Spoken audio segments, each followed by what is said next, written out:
I've planted about 60 containers this year already, large ones, small ones, with all kinds of mix of colours and textures. And that's the big question, what are you going to plant in a container? There are countless books written about types of plants, forms, what you can plant, what you shouldn't plant. The big one is thrillers, spillers, and fillers.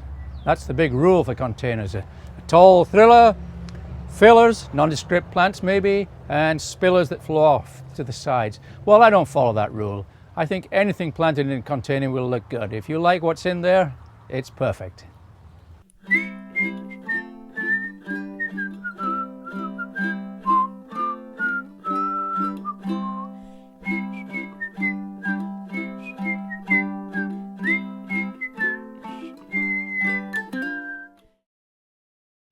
This is just a simple black plastic pot. It does have holes in the bottom, so important to ensure drainage.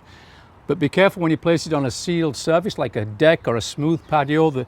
The water will not be able to drain, so throw 3 or 4 pebbles underneath to just keep it up so that it can drain.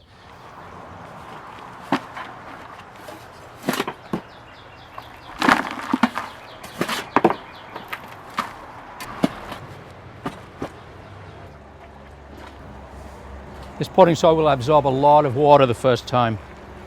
I like to moisten it well before I start planting.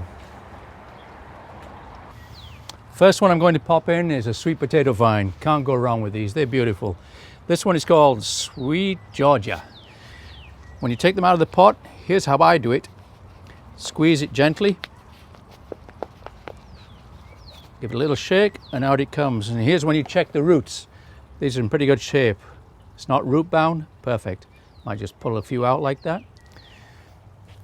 Once you've chosen your plants, leave 2, 3, 4 inches between each plant. I'm not in favor of overplanting. They get too crowded and they can sort of fade out in summer. Leave the plant about 1 inch or so away from the outside edge of the container so it's not affected by the heat. Now these are all spiller sort of plants. They will flop over the side, so I'm going to give a little height here. Going to pop in this Gaura, one of my favorite plants. It's actually a perennial if you're very careful and very lucky. What I do like to do with all my containers is to mulch them, because a mulch on the surface cuts down on the evaporation of the moisture and it saves a lot of watering. And I'm using coir. Love this stuff. You can tell if a container is drying out by the heft. If you can lift it, you can easily tell if it needs water. It's quite light when they dry out. But my favorite test for moisture is to use my digital moisture meter. I stick my finger in the soil. Moist. Planters lose a lot of fertilizer. Every time you water, some of the fertilizer is washed through. I like to use a water-soluble fertilizer. Some people like to use slow-release pellets. Both are fine. Most important is to be diligent. Keep an eye on them for pests, diseases, when they need water.